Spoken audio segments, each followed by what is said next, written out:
প্ৰথম কথা হ'ল গৌৰৱান্বিত ইতিহাস থকা এটা জাতি টাই আহোমসকল।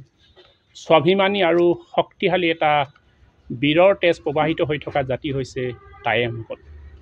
আৰু এই টাই আহোমসকলে কেতিয়াও অপমান সহ্য নকৰে। আমি বিগত সময়ত দেখিবলৈ পাইছোঁ 2022 চনত আমাৰ পবিত্ৰ এটি বিবাহ অনুষ্ঠান চকলং। এই চকলঙত শংকৰ সংঘই তেওঁলোকে অপমান কৰিছিলে, অপবিত্ৰ কৰিছিলে, অসংস্কাৰ বুলি ঘোষণা কৰিছিলে। আৰু সেই সময়ৰ পদাধিকাৰ কমলাকান্ত গগৈ ডাঙৰীয়া আহি ৰাজহুৱাভাৱে সংবাদ মাধ্যমৰ ক্ষমা খুজিছিলে আৰু বিষয়টো সাম কাটিছিলে।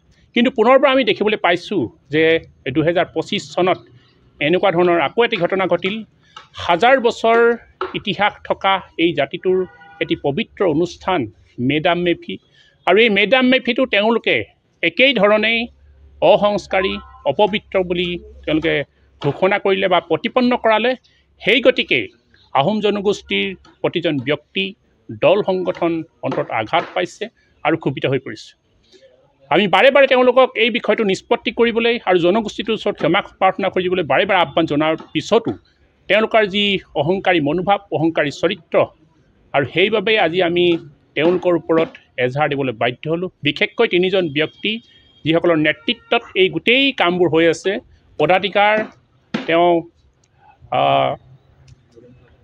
ভৱেন্দ্ৰ নাথ ডেকা ডাঙৰীয়া, মুখ্য সম্পাদক কুশল ঠাকুৰীয়া আৰু সেৱা বাহিনীৰ অধিনায়ক সঞ্জীৱ বৰা।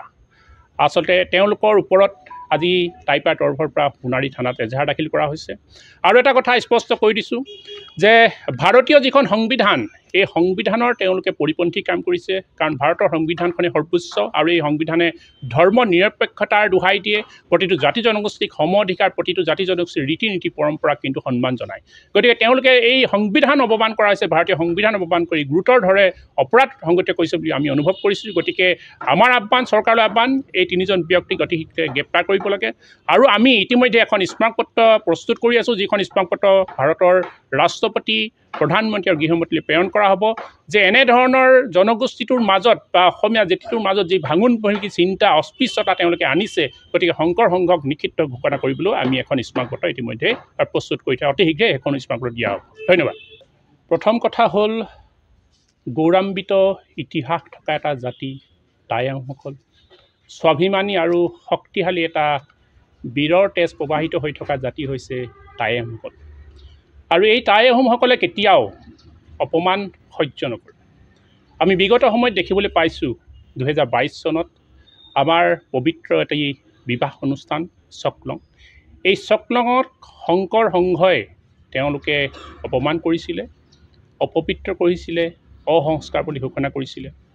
আৰু সেই সময়ৰ পদাধিকাৰ কমলাকান্ত গগৈ ডাঙৰীয়া আহি ৰাজহুৱাভাৱে সংবাদ মাধ্যমৰ ক্ষমা খুজিছিলে আৰু বিষয়টো সাম কাটিছিলে। কিন্তু পুনৰবাৰ আমি দেখিবলৈ পাইছোঁ যে 2025 চনত এনেকুৱা ধৰণৰ আকৌ এটি ঘটনা ঘটিল।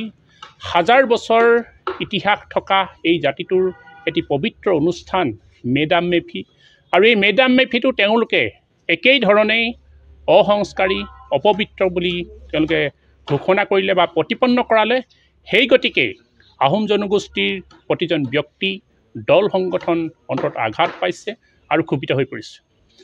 আমি বাৰে বাৰে তেওঁলোকক এই বিষয়টো নিষ্পত্তি কৰিবলৈ আৰু জনগোষ্ঠীটোৰ ওচৰত ক্ষমা প্ৰাৰ্থনা কৰিবলৈ বাৰে বাৰে আহ্বান জনোৱাৰ পিছতো তেওঁলোকৰ যি অহংকাৰী মনোভাৱ, অহংকাৰী চৰিত্ৰ, আৰু সেইবাবেই আজি আমি তেওঁলোকৰ ওপৰত এজাহাৰ দিবলৈ বাধ্য হ'লোঁ। বিশেষকৈ তিনিজন ব্যক্তি যিসকলৰ নেতৃত্বত এই গোটেই কামবোৰ হৈ আছে। পদাধিকাৰ তেওঁ ভৱেন্দ্ৰ নাথ ডেকা ডাঙৰীয়া, মুখ্য সম্পাদক কুশল ঠাকুৰীয়া আৰু সেৱা বাহিনীৰ অধিনায়ক সঞ্জীৱ বৰা। আচলতে তেওঁলোকৰ ওপৰত আজি টাইপাৰ তৰফৰ পৰা সোণাৰী থানাত এজাহাৰ দাখিল কৰা হৈছে।